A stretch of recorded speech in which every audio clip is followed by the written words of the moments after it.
everybody. Welcome back to another great episode of the Silver Lyming. This is a podcast about those who have gone through the experience of tick-borne illness and Lyme and have healed themselves. And again, just to really spread a little bit more awareness and hope for those going through the battle, because it is a really dark space to find yourself in, especially when you can't quite figure out what's wrong with your body. You know, things are going wrong in all different directions, and you're trying to understand the symptom set, and it's a little bit um, misdiagnosed or not taken seriously, or you're told you're just too stressed, or there's really nothing wrong with you in your blood work. So this again is just a show to really help again teach you more about the signs and symptoms of it, but most importantly, to tell you stories about others who have gotten better and healed themselves. And there's a lot of ups and downs in this space. There's really no right or wrong answer with how to really heal your body.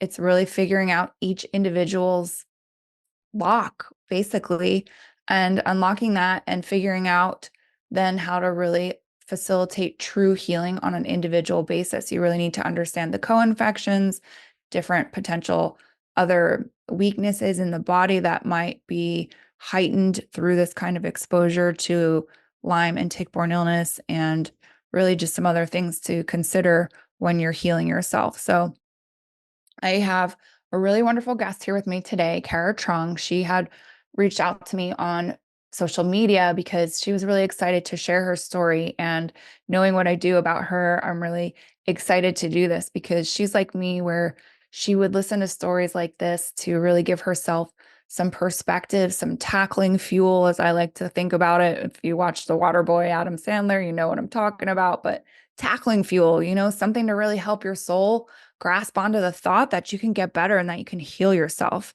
And these kinds of stories, again, this is why I do this. So it was just really even more touching to me that she really wants to do this in particular so that she can be that voice for others to let them know that you can heal yourself. She's 35. She lives in New Hampshire. She has been feeling well now for the better part of a year. And I'm just really, again, excited to have her here to share her story with us. So without further ado, Kara, thank you for coming on to the Silver Liming. If you could just share with us a little bit more about yourself, really how you became involved with Lyme and tick-borne illness. And there's another parallel that you'll hear, but she's basically coming from where I am and moved somewhere else. And then that's really where her story begins. So if you don't mind, Kara, thank you. Mhm. Yes, thank you so much, Anne. So I'm currently 35. Um, so 3 years ago, at the age of 32, I moved from the city of Philadelphia to rural New Hampshire. So I moved to New Hampshire after the pandemic with myself and my family. I have 4 children. And we moved to get involved with ski resort ministry. So during the pandemic, my husband, he researched on the internet something called ski resort ministry, where people can go to church outdoors on a ski mountain and they can ski into church and ski down from church. Cool. And yes, yep. So my husband researched that during the pandemic and decided that my family and I should go into ski resort ministry. So we packed up our home in Philadelphia and our car and moved to rural New Hampshire. And it's been quite the adventure. I would So imagine. I was wondering how you wound up there. Now it's like, now I get the whole backstory about how you wound up there. Very good. yes. Yeah, right. So the city to the country. And at first it was amazing. The mountains are so beautiful and everything. We got some chickens. I had another baby, so my fourth child was born here in New Hampshire. Okay. And when the baby was 1 month old, when I was 33 years old, we went to our local science center and I was bit by a tick there. So that was the first tick bite I have ever had in my whole life. Up until that point, I was 100% healthy, never had a health problem, healthy, working, just everything fine in my life. Yeah. And I was bit by a tick at the science center on the baby's 1 month birthday on Mother's Day.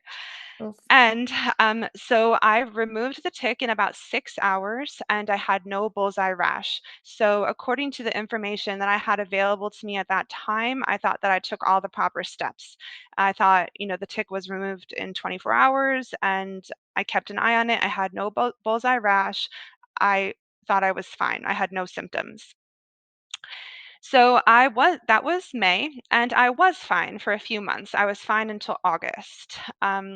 In August is when I began to get symptoms. At that time, I did know one other person who had chronic Lyme disease, so it was in the back of my head. I knew that I had been bit by a tick, and I knew that Lyme disease existed. So when I started to get some symptoms in August, it was in the back of my mind. I knew that the tick bite was the only thing that had happened to me. Okay. Yeah, so I started to get some symptoms, nothing too significant, just some joint pain and some nerve sensitivity. My nerves were kind of feeling really sensitive to touch and to temperature. But then on Labor Day weekend in September, then I was really hit with the life-changing symptoms. I would say almost I felt poisoned from head to toe. So my heart started racing. I had insomnia. Insomnia was one of my worst symptoms. I just lost the ability to sleep completely, couldn't fall asleep, couldn't stay asleep. So that's really when I was hit with all the symptoms. Then the nerve sensitivity, all the nerves in my skin were very sensitive to touch and temperature. So basically, my nerves, it kind of felt like burning, like a burning sensation, like all across my body. So my hearing was hit. I got ringing in my ears. My hearing became very sensitive to hearing. My vision became disturbed. I had staticky vision. I had headaches, brain fog. Yeah, so all these physical symptoms. In September, I was really just hit with all the physical symptoms. And then, of course, that would result in um, kind of anxiety because you think, what's happening to me? What happened? What's wrong? How do I fix this? How do I get back to normal life? So after all the physical symptoms, then of course that would result in a very lower morale and outlook on life. Because Yes. how are you going to go on with these severe physical symptoms? So because I knew one other person with Lyme disease, I I suspected that right from the beginning, and I scheduled an appointment with a Lyme literate doctor in New Hampshire. So the appointment was scheduled for November. There was a little bit of a wait list, Yeah. so I was in September. Yeah. Through a different online doctor, I was able to look into testing. At that point in time, I also knew that the CDC tests, they have their drawbacks. They're not always 100% accurate. They test for maybe only a few strains of the bacteria, but not all of the strains. So, through an online doctor with a natural health clinic, I was able to get vibrant wellness testing, and I had to pay a lot of money for that. It was $1,300, but it was very thorough testing that looked at every different strain and all of the co-infections. So I had to drive to a special lab and, wait for the results for that, all while feeling the physical symptoms. And I got the results back, and it was positive for Borrelia burgdorferi, Yep. Lyme, Yep. spirochetes, and Bartonella and Babesia. So Lyme plus the co-infections. Hmm. So at that stage, I pretty much knew what I was dealing with, and I had the appointment scheduled in November with the Lyme literate doctor, and that was my situation. So, Yeah. Wow. and with a baby, I had basically a newborn baby at that time and three other kids. Yeah. Which Yeah. that alone is like, whoo, that's tiring just having four children, especially a newborn. I mean, I'm sure that how old is your oldest? I have a pretty big age spread. Currently, my oldest is 15, Okay. 15, 11, 8, and 2. So it's a pretty big age spread. Okay. Well, that's good. So maybe you have a little reinforcement from the older ones then in terms of helping with the Yes, right. younger, but it's a lot Mhm, of energy to mhm, orchestrate and maintain and keep going, mhm, and then to have this on top of it. mhm. I'm really impressed at how A smart you quick were to navigate mm, things the way that you did. Were you that guided through the person that you knew that had chronic Lyme with regard to the testing and things, the testing not being robust mhm. enough? How did you know about that? I was, and I do consider myself very lucky and very fortunate that I had that guidance because I know that a lot of people go undiagnosed for years and that they really suffer in figuring out what is wrong with them with mystery symptoms. But I have to thank God, and really just be so thankful that I got a quick diagnosis and that I knew what was wrong with me. Yes, and so yes, it was that one person that I knew that knew about the testing. I never ever would have figured that out myself ever because I had to go to an online natural health clinic to get this private testing where I paid out of pocket. There's just absolutely no way I would have figured that out myself. Yeah, so I'm Yeah. very Wow. thankful. Hmm. Because, especially with Lyme and tick-borne illness, it's definitely more time sensitive. So the sooner you treat Hmm. it, the Hmm. better your likelihood of Hmm. not having long-term symptoms Right. affect your life. So I'm really glad. I mean, it seems like an eternity to suffer just from that time period from where your symptoms onset to when you were even able to get to the Lyme literate doctor, but at least you had, like a smaller window in a sense that you were able to get Mhm. into treatment pretty quickly. And so Yes, then I'm thankful. Yes, I did not take doxycycline on the day of the tick bite, though. I did not, so this was still happening several months after the tick bite. But compared to other people's journeys, that was a quick diagnosis, definitely. yes, and it's like you shouldn't have to go there should be just a faster way to know right away or however it goes, but at least that happened for you in that regard.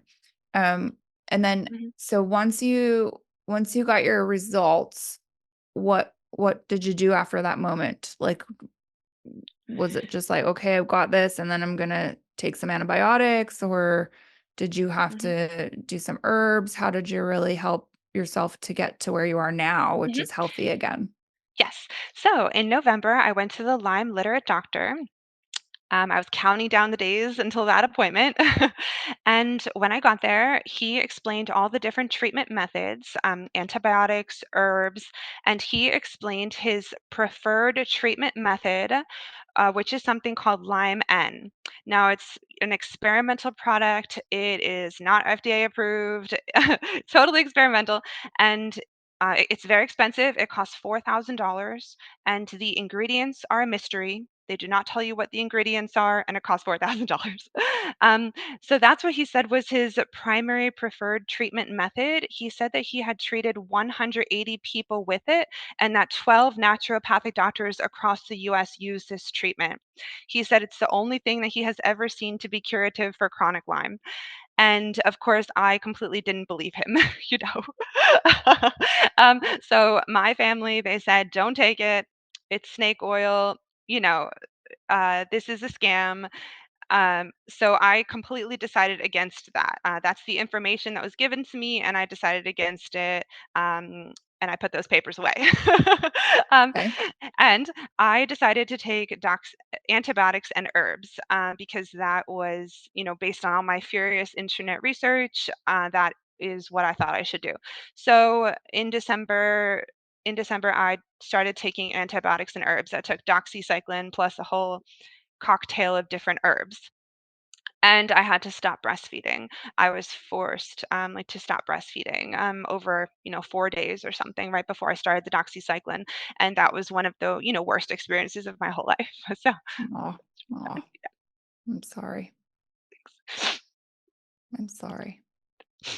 oh, no, I should get some tissues. Yeah, so I started taking the doxycycline and the herbs, and that was December. Um, and at first I was really happy, I found that I know what's wrong with me. I I figured out what's wrong with me. I found the right doctor. I started the treatment. I was so excited to kind of like go to the pharmacy and get all of that and start taking it. And I was really happy at that point in time, I guess. But then I was kind of heartbroken that I didn't feel any better. Like it didn't work. I didn't feel better. Really, like the symptoms and like intensified or didn't go away. But at that point I had a lot of hope that it would help, that the doxycycline and the herbs, like, I spent all this money on these herbs, and the doctor, obviously, I had trust in him, and, so I at that point in time, like, I was really hopeful, but then it didn't work. I didn't feel any better. So, then we're into January and February, and I didn't feel any better. And I that's really when it hit like a rock bottom. It was like the end of February. I'm a CPA and accountant, and I had a seasonal tax job that I was scheduled to do, and I didn't know what to do. Should I cancel the contract? Should I start it? I didn't really know Mhm. what to do. So I did try to start it, but I really couldn't do it. Like, I was a struggle. Um, just with the symptoms were so significant, and I couldn't sleep, and I just really couldn't do it. So I tried to start the seasonal job, but I couldn't do it. And so that's where I really hit the rock bottom, like, in terms of my spirit and the physical symptoms. Um, like, I didn't see any hope. I thought I was gonna be, like, suffering for the rest of my life, and, like, I didn't know really what I had left. So I really hit a rock bottom, and I actually canceled the contract. So I just canceled my job, and Oh, yeah, so I just canceled my job, and I wasn't feeling any better, and I was at a rock bottom. I had to figure out what to do. So I continued, researching online, reading stories, listening to videos of, other people who had tick-borne illnesses and how they felt better. My friend who had Lyme disease, you know, had taken herbs and did feel better. So then that again was so discouraging that now, well, I'm taking the herbs, but I'm not feeling better. But my friend took the herbs and did feel better. So then that was again discouraging. So I was just discouraged all around. So then in something I knew I had to figure out something because I had to go on, you know? yes, I had to, like, maybe figure out how to live with this or just, like, something. So, online, I heard about brain retraining. So, yeah. So, I heard about vital side brain retraining, and I knew that that was about focusing on the positives, because at that point, I just needed a way to look at this positively and to figure out a way to at least have some hope and some happiness in my life, like, even if I'm dealing with, physical symptoms or, um like, dealing with the situation, but at least if I could find something positive, then that would give me a reason to go on, basically. And you would think that, like, living for your 4 children would be enough of a reason to go on, but, like, when you hit some of those dark places, you think, like, "Well, if honestly, if my husband could find a different woman, maybe that would be better for them." Like, sometimes, your thoughts do go there, yes, just because if you can't even sleep and you think, "Well, how am I gonna even take care of the kids?" Um, you know? Yeah, yes, so I did the, brain retraining with Vital Side, and, that taught me about how you can identify some positive things in your life, and then as you focus in on those really hard, then that can build all the positive synapses. yes, Yes, so I literally had to make a list of the things that I could do that were good for me, and, and those things pretty much consisted of taking walks outside, sitting in the sun, like, a few things, and, like, those were the things that I could enjoy and I could look forward to, and I could unequivocally say, "Those are the good things in my life that I can look forward to and I can enjoy." So I did that.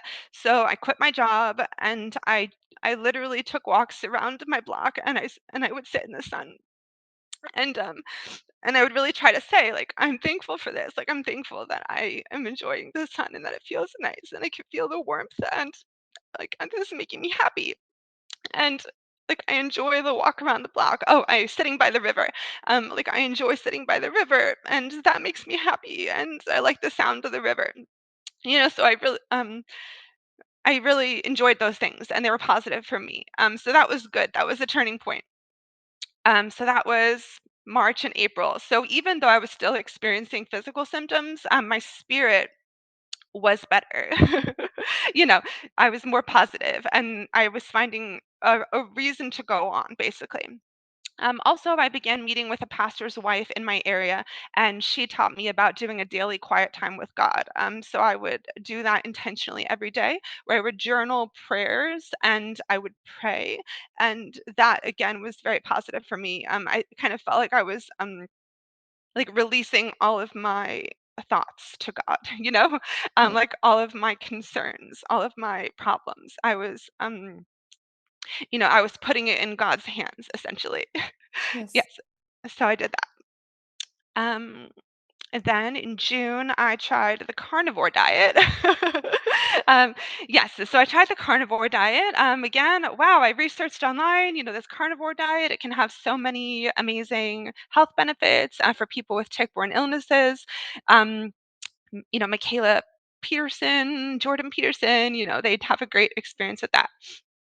Um, so I did that for an entire month. I only ate beef and lamb, and I did cheat with some chocolate coconut keto cups. I was not able to give those.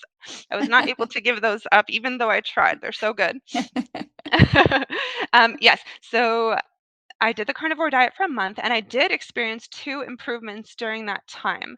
I had an improvement in my headaches, and I had an improvement in the insomnia. Mm. So that so now I was having a little more positivity. Like, okay, I had a little bit of improvement and I'm looking at things a little more positively overall. Yes. That was about May. Okay. So then my husband and I had like a tough discussion, and he really wanted me to try the experimental treatment because my husband said, "Look, he's the Lyme doctor. We have 4 children. you know, this is not going well. You're not improving. Uh, we need to try something different. This is not working," basically. So, um, so we had a tough discussion, and we decided to take the leap of faith for me to try the experimental treatment. Um, Okay. yeah, because basically I had almost no improvement, a little bit of improvement in my positivity and my coping, and a little bit of improvement where I could sleep a little better. But to be honest, to care for my 4 children, to actually have take care of my responsibilities in life, I didn't have improvement in those areas. I still was experiencing significant physical symptoms, and my husband said, We don't care. The ingredients are a mystery and it's expensive. We're going to just take a leap of faith and trust the Lyme doctor, and we're going to do the experimental treatment." So, yeah, so I just didn't have any other options left. That's how I felt. And so During that the time, yeah, I'm sorry, the uh-huh, experimental treatment that you're referring to, you're calling that mhm, Lyme N, Lyme like N, yes, N as in Nancy? mhm, yes, Okay. yep, Thank you. yes. And during that time, I also tried biomagnetic paratherapy. Have you ever heard of that one? Biomagnetic paratherapy. You can go ahead and tell me. Mhm, yeah, May just something, a type of therapy that I learned about, and I tried it, but I really didn't feel any better from that. So at that point in time, I just felt I tried several things, nothing was working. I'm gonna try wait, the next thing. wait, hmm sorry. So what is the biomagnetic thing? that is actually. Uh, where they lay magnets on your body, and then it stimulates your immune system in some way to Okay. improve your immunity and rid your body of toxins. Okay. Yes. Thank you. So I just bring that up to say, like, I felt like I had tried many different things and I Yeah. wasn't really getting any improvement, and I was ready to try the next experimental treatment, even if it didn't help me at all, and if it didn't work, I already had tried some things that didn't work, you know? Yeah. So, yes, so I was in that place where I knew it was experimental. I knew that it might not work, and I didn't care because that's just where I was. you know? Yes. Right. So, it was just kind of like a leap of faith. Just, this might not work, but it might work. Sure. uh that's where I was. So, I the experimental treatment was a 60-day treatment where you nebulize and breathe in the supplement for 60 days. So I did that in June and July of 2023. So for 60 days, you have to breathe in the supplement 24 hours apart every day for 60 days. Okay. And I I researched a bunch of people online who had taken it, talked to a bunch of other people who had taken it who had some positive results. The Lyme doctor recommended it. My husband wanted me to take it. That's where I was. So, yeah. So I did it. So June and July of 2023, I breathed in this supplement every day, 24 hours apart. And when you breathe it in, it burns. So like my lungs, my sinuses, my eyes were just like burning. Um, while I breathed it in. So it was not a pleasant experience. Okay. Yeah. And then just to explain further where I was at this point, during those previous 10 months, whenever I saw a friend, whenever I went to church, I would just cry. you Yeah. know, Yeah. um, I would talk to my mother on the phone and I would cry. Like that is, yeah, it was very difficult for me to cope with the overall situation. Like Yes. I was just crying. I would go to church and cry. I would talk to some women from church and cry. I would talk to my friends and cry and talk to my mom and cry. Yes. Okay, so I started also at that point in time, I never looked at myself in the mirror. I never wore regular clothes. I never wore makeup. Like, that's just to kind of explain where I was at. Because sometimes you look at a person and you say, "Oh, they're probably fine," but you have to really explain. Like, I couldn't look at myself in the mirror. I never wore makeup. I only wore pajamas all the time, for, like, 10 months. Right. So, during the first month of this treatment, all of a sudden, as the symptoms decreased, my normal thoughts and functioning increased. So, thoughts popped into my head like, I should wear makeup today. I started wearing regular makeup, and by the end of the 60 days, I started wearing liquid eyeliner. you know, like I started out with pencil eyeliner, but I ended up with liquid eyeliner.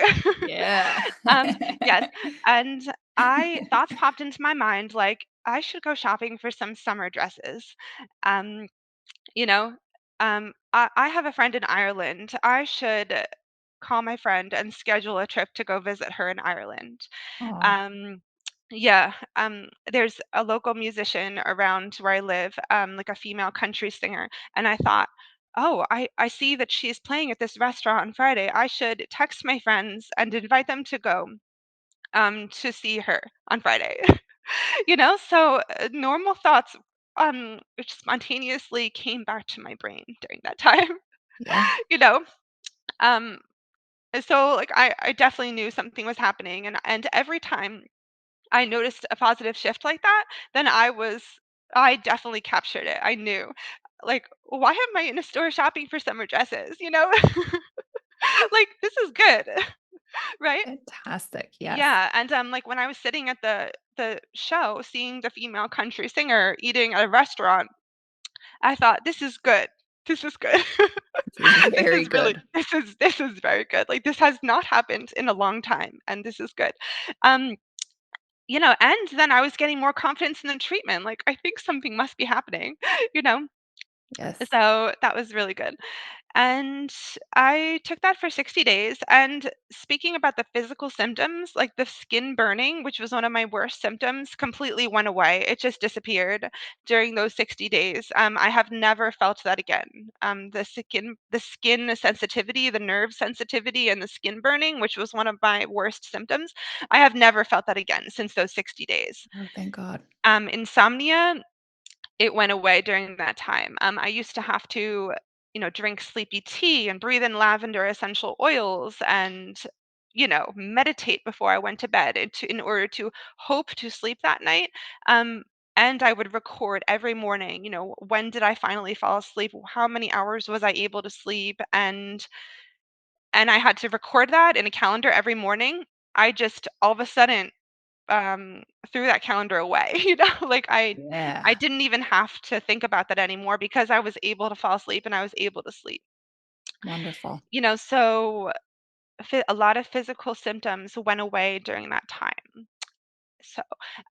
So when I finished those 60 days, I was definitely a different person than when I started the 60 days. And when I spoke to everyone else who did that treatment and spoke to the doctor, they said that the healing continues for 6 months after the treatment. That that's just how it works. So at the end of the 60 days, I still had 2 symptoms, only 2 symptoms left. Okay.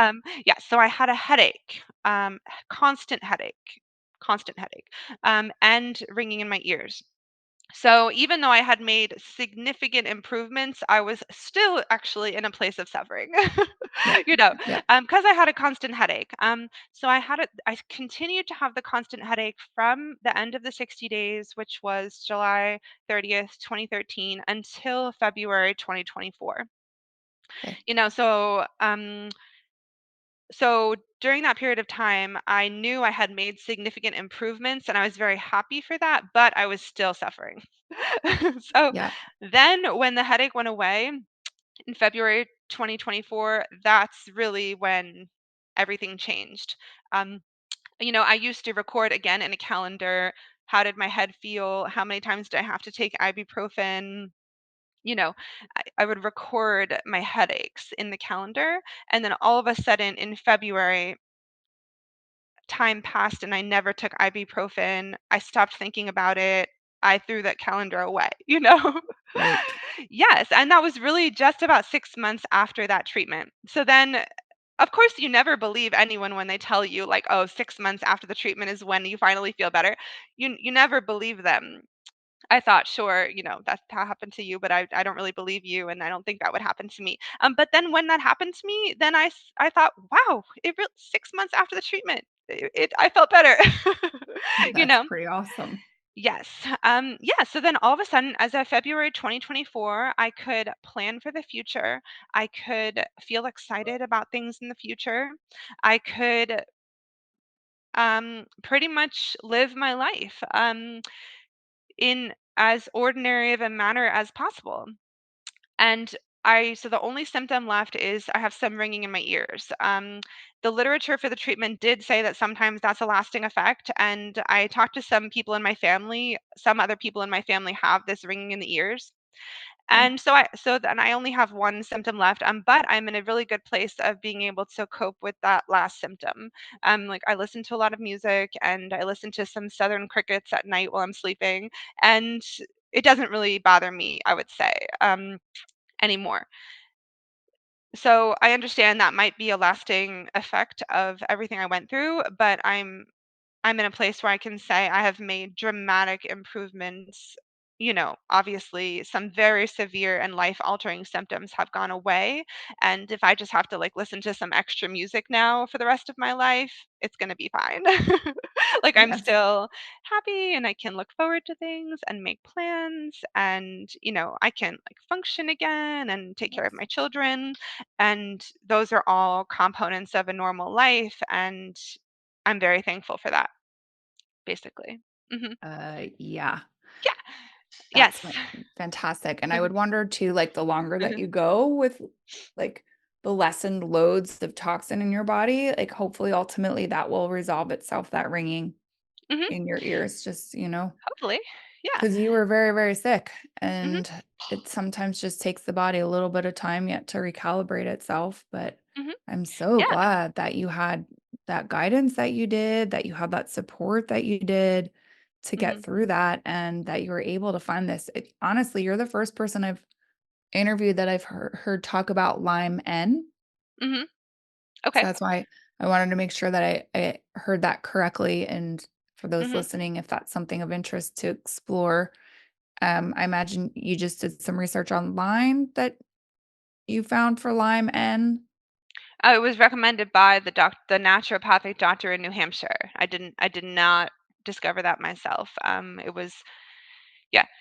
Um, right. So now as I'm feeling better and I'm accumulating more and more positive experiences and positive memories in my life, the all that suffering and the negativity and the whole experience is actually becoming a fleeting memory of the past, actually. Yes. And I'm actually Yes. forgetting about it.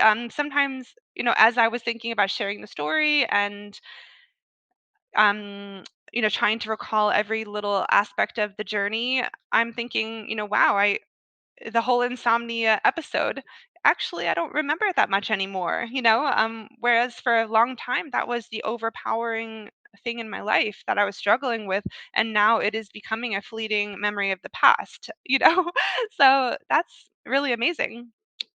Yes, so a lot of new positive memories and momentum are definitely accumulating in my life, and yeah, I'm just so excited to share about that.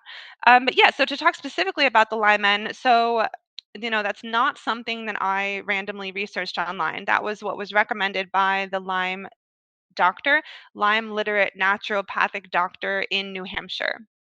Okay. And he has treated 183 people with it, and about 12 naturopathic doctors across the US use it. And um, I definitely, because we're trying so hard to get better, I definitely contacted a whole bunch of people on the internet that I found who had taken it and had positive results from it. And then obviously connecting with those people and hearing their stories, that gave me more confidence in it, and just kind of reinforced my choice in taking it, Okay. and kind of gave me more, not really proof, yeah, proof that it has some positive effects for people with tick-borne illnesses. Yeah. Mhm. Thank you for that. Thank you. Because that's again, Yeah. and Yes. just curiously Mhm. speaking, if people had a little bit more specific questions about that, are you open to people Mhm. contacting you? Would that be Mhm. okay? Yes. Yes, definitely. Yes. Right, so Thanks. we moved here to New Hampshire to do ski resort ministry, but now I joke around that I do ski resort ministry in the winter and Lyme disease ministry in the summer. Well, you better be careful because you're gonna wind up doing Lyme disease ministry year round, I assure Mhm. you. Yeah, Um, no, it's okay. Yeah, yes, so tick yes. bites are very prevalent in New England, and I would love for someone to watch this video and to say, wow, I got bit by a tick a few years ago, and I have some mystery symptoms, and I would love for them to get a proper diagnosis, get proper treatment, and to ultimately feel better. And that would make me feel like there's purpose for my experience and for my pain, you know, and that can help other people. And actually, I'm really excited about that. Like, I feel like I had to learn all of this the hard way. Yeah, like I'm very excited about that. That I learned all of this the hard way. But I think it can help a lot of people. That there are a lot of people out there who could feel better, and this information could help them. So I'm very excited to share that. Yeah, And yeah, I would love one day to say that I'm so happy that this child came into my life, because I see how it changed my path. It brought new people into my life and it shaped my character. And, I believe that God brought the child into my life, for a reason. And I have a Bible verse too. This is James 1 2 through 4. It says, "Count it all joy, my brothers, when you meet trials of various kinds, for you know that the testing of your faith produces steadfastness. Let steadfastness have its full effect, that you may be perfect and complete, lacking in nothing." So I believe that the trial was brought into my life for a reason, to shape my character and to change me, to teach me, to change my path, to help other people, and that there is purpose for all of this going forward. Mhm. tremendous. You're making me cry, obviously. Like, I'm sitting over here like, oh my God, I can hardly stand this because that's such a beautiful intention. Like, that's such a beautiful purpose to embody, and for you to see this as turning into such opportunity for you to help others figure out a better way forward, right? Like, you have so much purpose.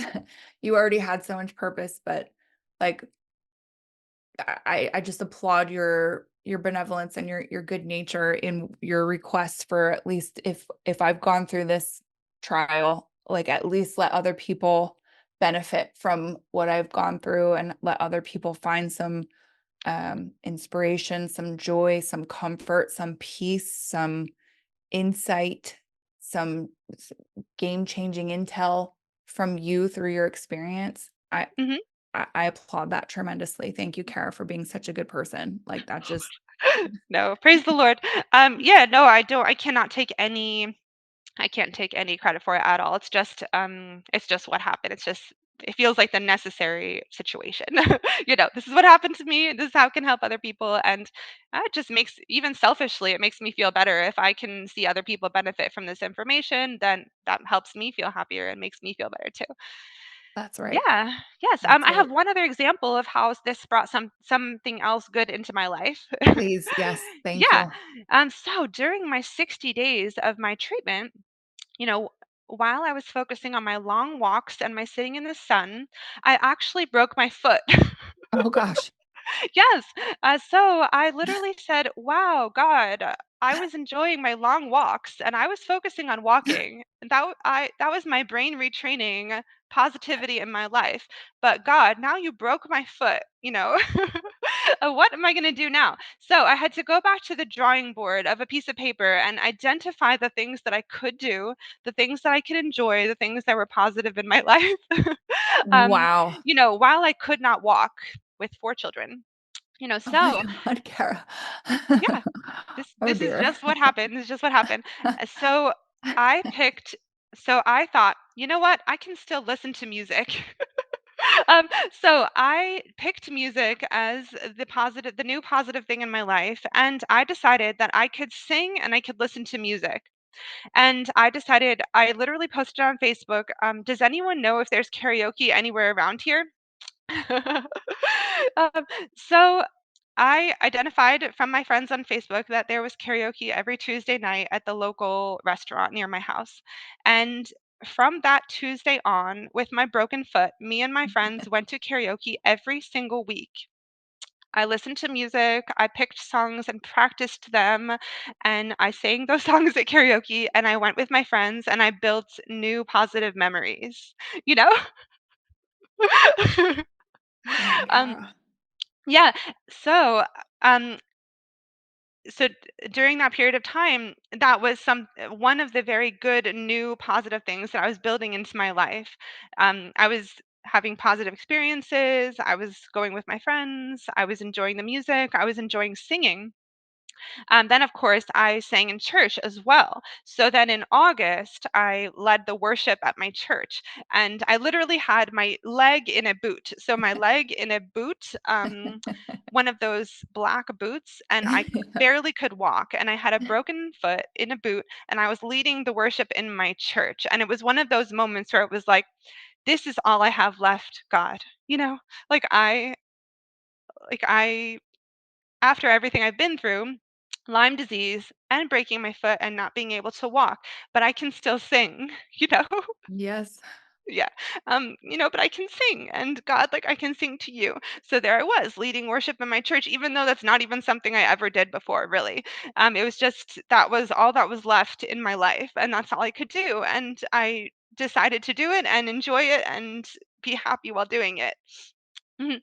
Yeah, so during that last phase of my recovery, when I just had the headache, which was still causing me significant distress, but I was happy for the positive changes that I had experienced.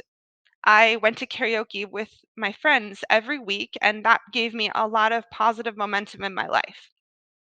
Yeah. So now to take that a step further, now this year, the past several months, I live in New Hampshire, in rural New Hampshire, where the primary industry is tourism.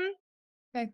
So this is a tourist place, and the primary thing that drives the economy is tourism, and that's just what goes on here. So actually, I started a very small entertainment business.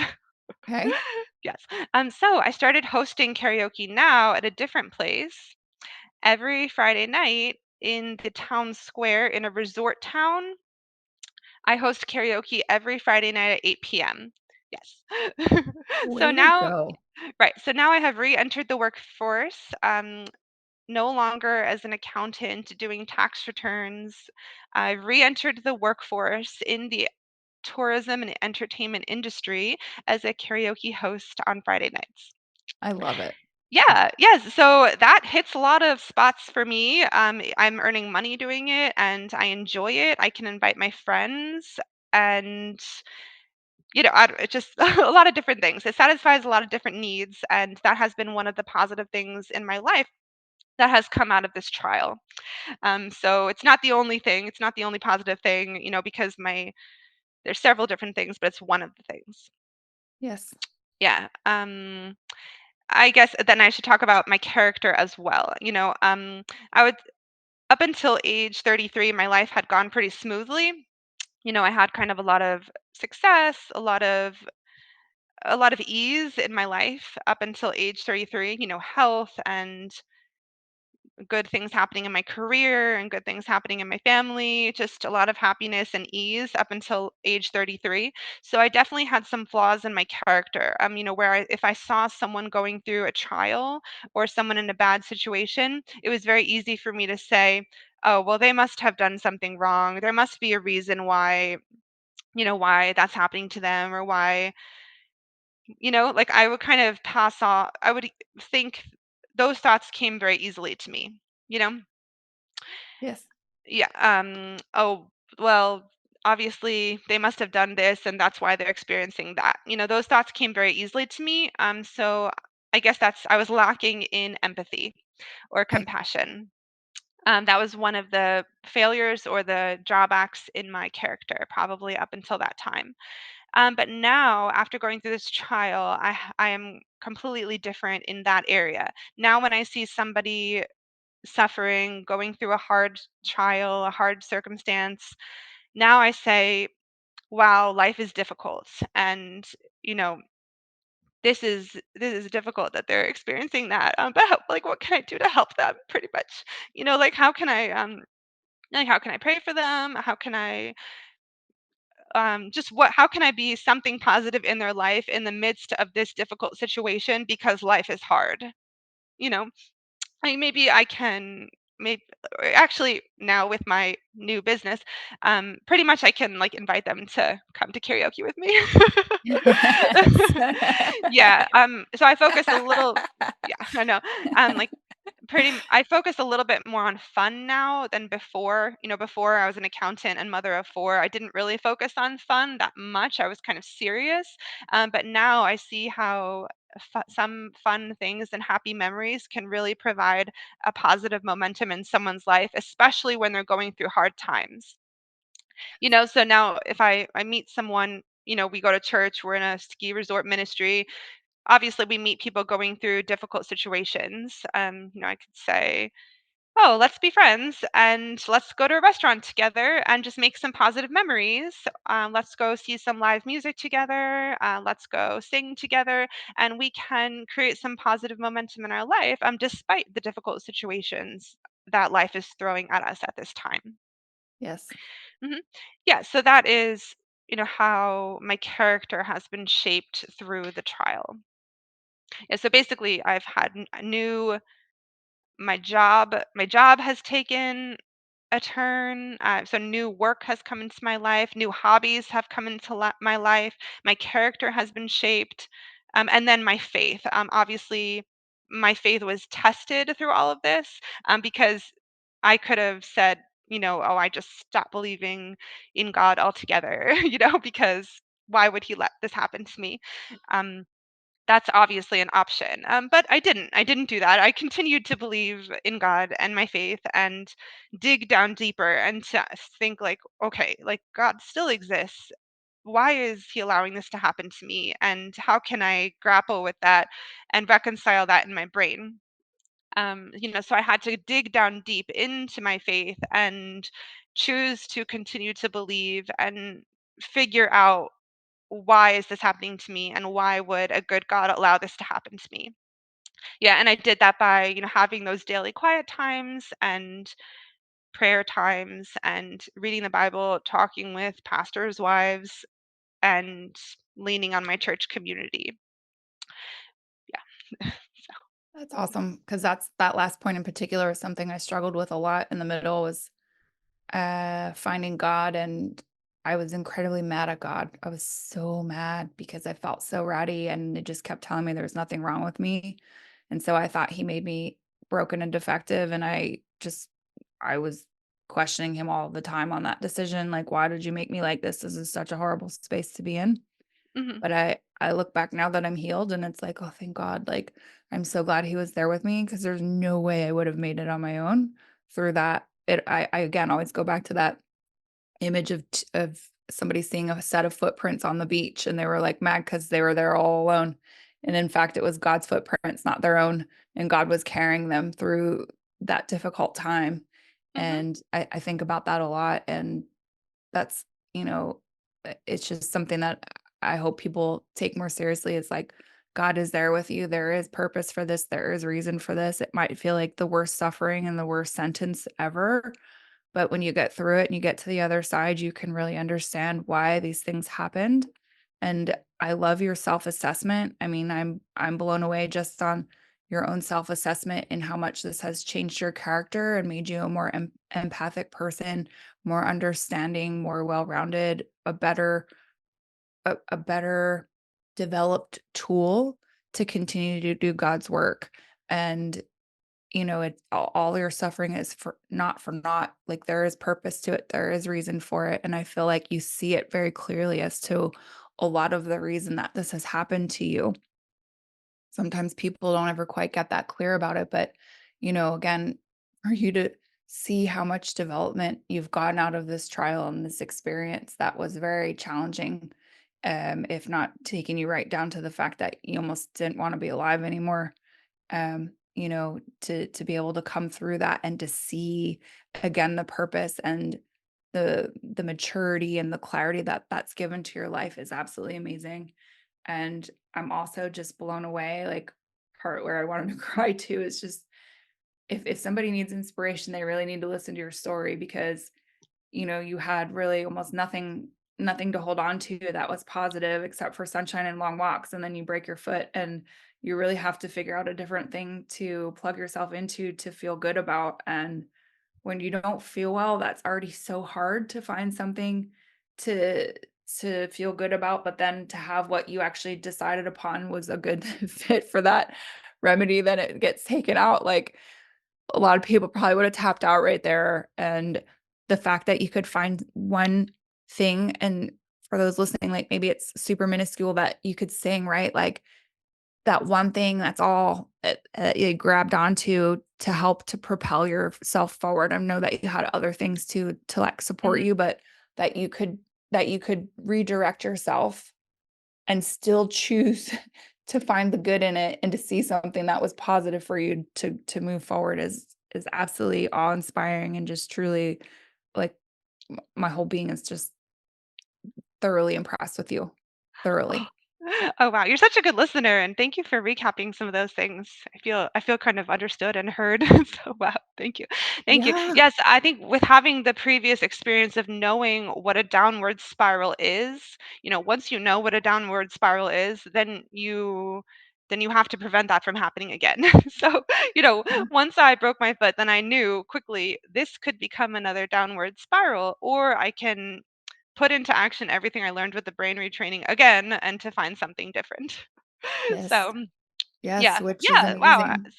I yeah, so now I can definitely say I'm happy I broke my foot, like, I am so happy I broke my foot because I see how that brought new things into my life that were so amazing.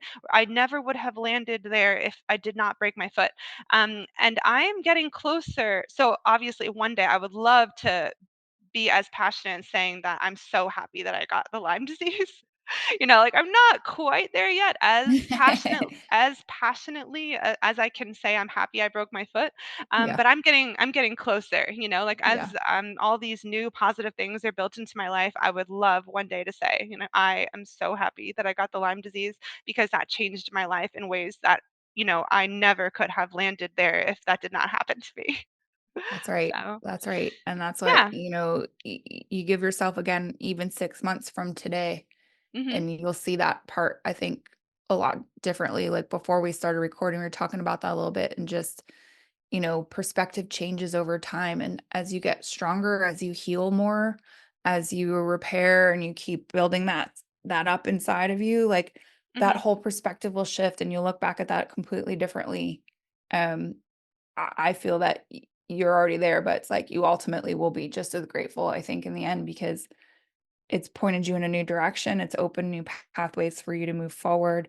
It's given you a renewed sense of purpose or, just like a different path forward, a different shape now that, as you say, you've gone to do ski ministry, but maybe in fact it is also to do the Lyme disease ministry and that work as well for people. And um, we don't really want to sign up for that assignment, but if it's one that we've been handed to, there's a reason. And hearing you and listening to your resolve about how you approach the situation and how you proceeded forward, there is a huge reason that you've been chosen for this, and it's because God really needs you to be there to teach people and to show them. I feel this with my whole heart right now. My whole body has goosebumps, but like you have a perfect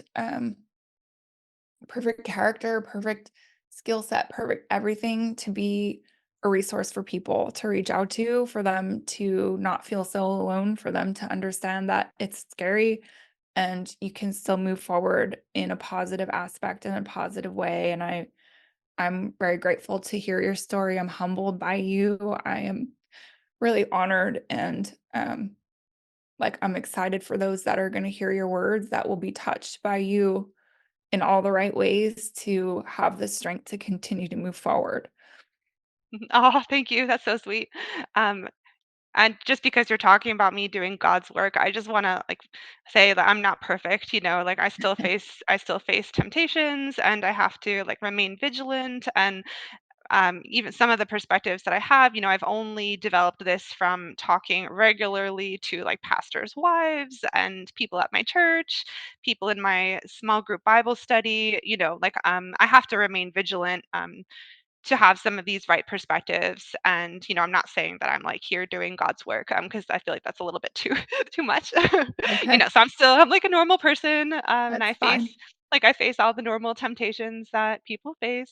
And, you know, I I could well, any day I could probably turn the wrong direction and but with the regular staying in Bible reading and prayer and support from people in my church, I've tried my best to have all the right perspectives given everything that I've gone through.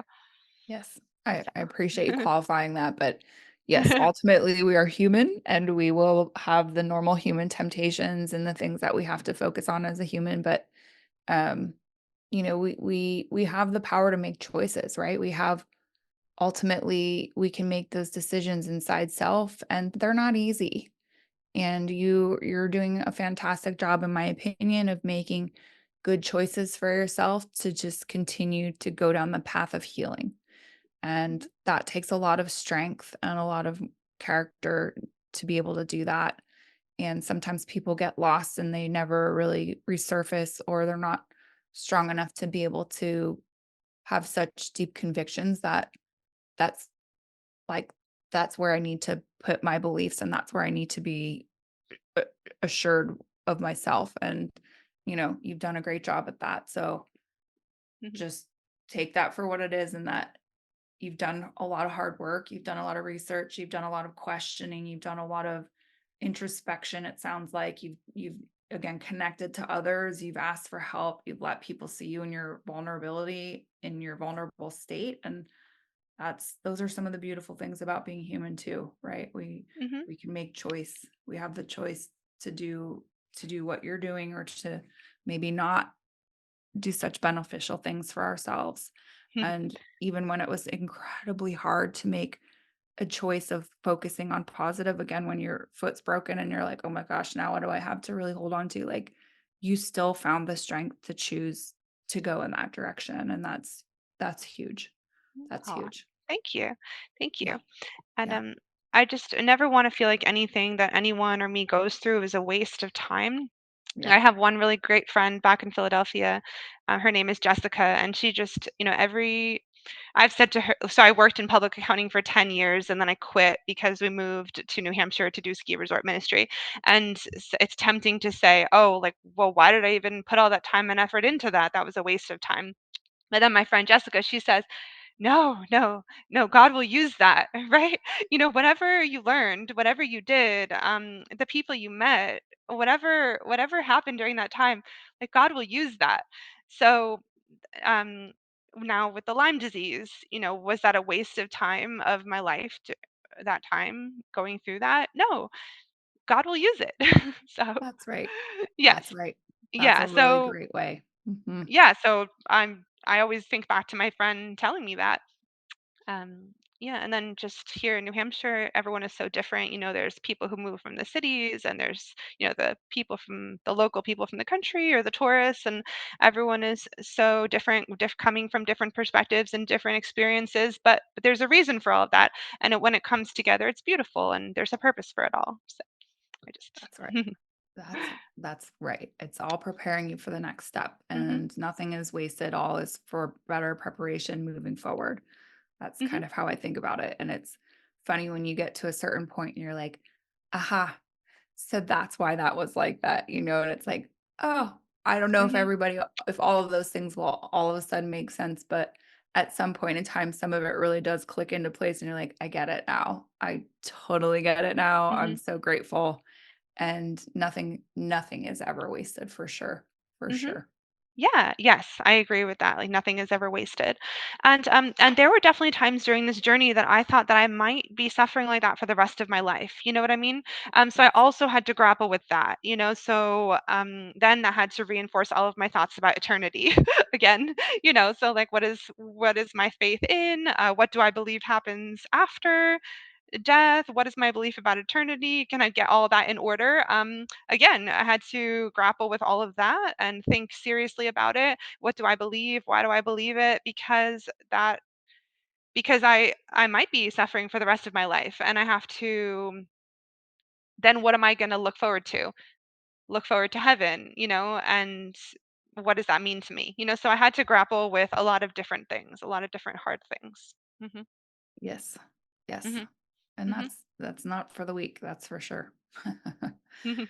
So I'm really proud of you and I really Mhm. appreciate you sharing your story because I know that this will find the right people and I know that they will be so inspired and just comforted to know where you came from to where you got to, how you got Mhm. there, and just hearing your perspective on better path forward for healing.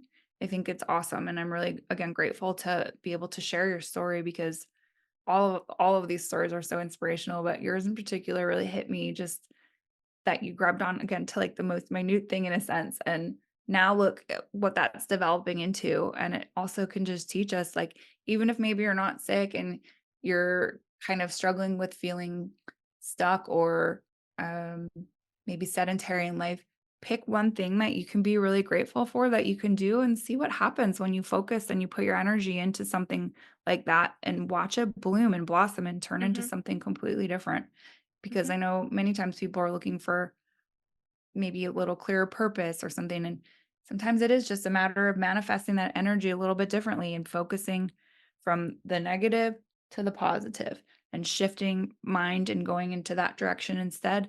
And again, how much more equilibrium that gives you as a person. You can quickly, as you said, downward spiral into the depths of complete despair if we're not careful, and anxiety can really get out of control if we're not checking ourselves constantly. And I know with Lyme and tick-borne illness, I think a lot of times people's brains are inflamed, which lends to being more anxious or having a different emotional spectrum set than what we're normally accustomed to, like crying all the time. And sometimes I think that's also, the brain that's inflamed Mhm. and it just makes it a little bit harder to see more clearly or to have, again, such resolve that you're going to get better. But you've got such a fantastic story. And I'm so grateful that you reached out to me. Thank Mhm. you. Aw, thank you. I think you're a really great interviewer. Wow. Kind of the recaps that you provide and the understanding that you seem to quickly get, you're really great at this. Thank you. So, Thank you. aw, That's I think one of my um, gifts of just reading people. I'm in sales for a living and I've mhm, worked with people a long time, but I think that's partially like I was in restaurants. And why did I do that? Well, so that I am prepared to read mhm, people better now and that I can understand mhm, people. It really taught me a lot about that. So thank you for that mhm. call out. I appreciate Wow. it. Yeah, that's awesome. Yeah, and then just my friends here in New Hampshire, some of the like proof that the treatment worked for me is that, even during the time in my last stage of the recovery where I was still struggling with the headache, they would look at me and see me smiling and, planning a social event to bring a whole bunch of people to go see some music at a restaurant. And they remembered back 8 months ago when I would just go to church and cry, you know?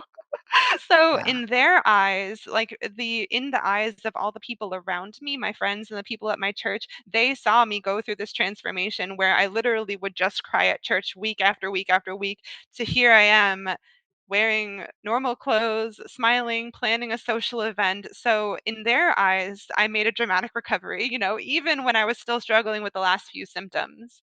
Um, Yeah. so it's been really fun to hear the feedback of the people around me and to hear their reflections on how I'm doing. So that's been really fun.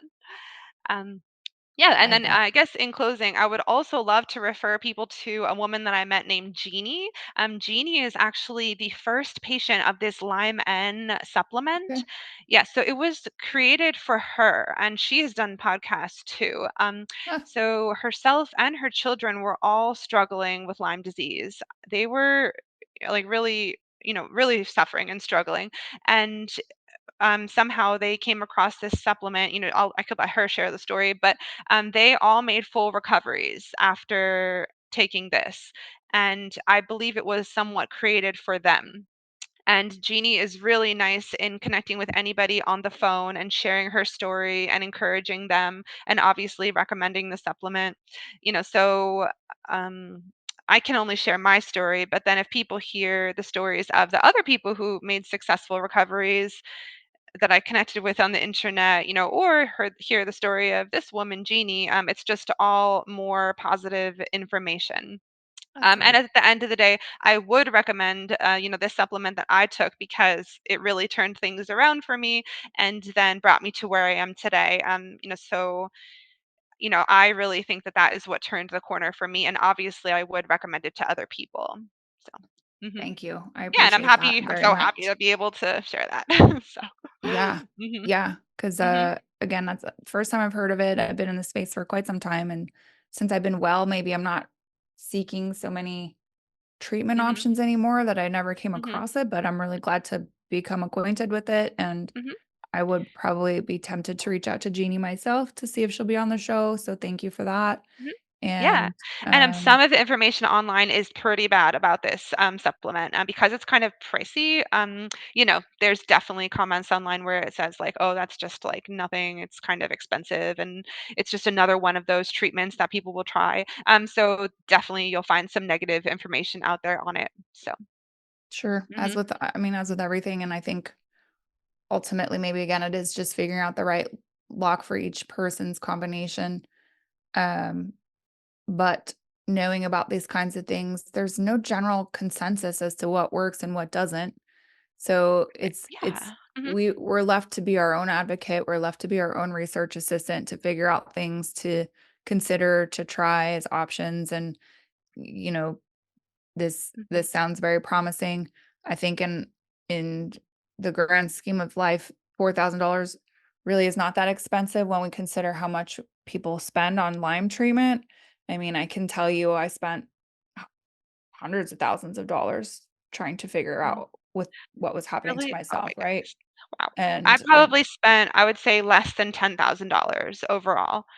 yeah, Yeah, but I'm so sorry you went through that and that you spent all that money, and I've definitely heard that other people have done that. Yeah, so I spent probably less than $10,000 altogether. Mhm. good, which Yeah, is still too much. Like it's people still shouldn't pay right. that. Like Yeah. their health insurance deductibles aren't even that much a year, like that's just Mhm. craziness for people, especially Right. if you've got 4 kids and everything else that's happening to have to cough up. Yeah. Yeah, But so for my brother, I mean, for my friend, like the herbs were really helpful for him. And then the biomagnetic therapy, I've heard a lot of good stories about that, that it really does help a lot of people. But for me, it didn't help that much. So um, yeah, so different things do seem to help different people. yes. Yes. Hmm. Yes, yes, but I'm so glad that you got an answer that worked for you Hmm. and that it has Hmm. made such a big impact to you, and you get your life back, your kids get their mom back, your husband gets his wife back, like your community members get you back as an active participating member again. Not that you weren't there before, but it really does almost Not turn quite you into there. a zombie. And it's Mhm, like you're a shell of a human when you're that sick, and it's hard to function. It's hard to participate. It's hard to care. It's hard to do anything because you just feel terrible. So I'm really thankful that you found something that worked for you. And again, that you have your life back. Like, I still remember when I started to feel like a human again and just crying and thanking God because it had been so long since I could feel some of those normal feelings in my body, and it just, it's a miracle. So it's mhm. definitely a miracle. Yeah, yeah, I'm so happy that that happened for you as well. That's really wonderful. Yeah, so I just hope that I was able to explain everything clearly and, from the right perspective and that, the message comes across to the listener. And so, yeah, hopefully all the goals were achieved. And then some. Yes. So, Thank you. I appreciate your thorough preparedness as well. That was really nice. And I'm just again grateful for your story, and those listening that are still going through this, just know, you could be like Kara, you could be like me, where all of a sudden something shifts, the right treatment is enacted upon, and you get better. And don't give up. Like if you're questioning your existence, you're questioning how much longer you can go, just know that in the blink of an eye it can change and you can get better again and you can get your life back and start functioning again and planning things and having a future and picking out outfits and putting on your makeup and just doing things that are so hard when you're not feeling well. It's worth it. And so just keep going. yeah. Keep Oh, going. and the food. Yes. So maybe this is a good final, happy thing. So for 14 months, I had a very strict diet. I didn't have sugar. I didn't have gluten. Grains, I had a very, very strict diet for 14 months. But in November, a few months following my treatment, on Thanksgiving, I decided to reintroduce all foods, everything. So, um, I reintroduced all foods, and to this day, I still eat all foods, and it did not change anything. I didn't get any symptom back. It's I'm able to eat everything, and that is a really amazing thing that I think that's something that impacted me when I was sick and watching these videos and recovery stories. That was something that I would look forward to in the future. It would give me hope. So now I have eaten like blueberry cheesecake ice cream, you know, chocolate covered pretzels, bread, like my friend makes homemade sourdough bread, Yum. gluten. I can eat all the gluten I want now, and that is something that I dreamed of. For 14 months when I was on a very strict diet and not feeling well, I dreamed of the day where I could go to an ice cream parlor again with my friends and eat some ice cream or eat gluten and not feel guilty about it, eat nachos with cheese and say dairy, I can have dairy again. So I've even reintroduced all foods into my diet, sugar included, and that it did not affect my like healing at all, and so that's something that I dreamed of probably for 14 months, and now I'm there, and I hope that that encourages everyone else too. Like one day you will be eating blueberry cheesecake ice cream again. That's a great thought to hold on to. I love Yes. it. And Yes. I always try to let people know it's only temporary. Life itself is only a temporary state, right? But these things Yeah. that we've got to do to just tip the scales back in the general direction of health and well-being, it's only temporary. So do know, yes, you can eat your blueberry cheesecake ice cream again someday. Maybe Mhm. just not today, but someday. Just keep Mhm. going with the healing. Yes. Yes, definitely. And thank you Awesome. so much to that woman who posted, her ice cream photo on Instagram. That inspired me when I was not feeling well. Because it did give me something to hold on to look forward to, and it did inspire me. So, That's awesome. Whatever it takes, mhm. honestly, if it's the thought of Yeah. being able to have ice cream again, perfect. Mhm. Whatever the motivation is, just so long as you've got something to hold on to continue forward. Mhm. Yeah, Definitely. Yes. Mhm. awesome. Well, thank you, Kara. This has been quite informative, and I wish you the best on your continued journey there and just health and feeling well, and that you're never have to think about this ever again. Mhm. Aw, thank you. Yes, it's a pleasure to meet you, and I'm so happy that you're feeling better. And just this, thank you for this opportunity to meet each other, and thank you for the opportunity to share my story. And I am excited about the future promises that all of this information presents itself. So, yes. Thank Very you, much so. Anne. Absolutely.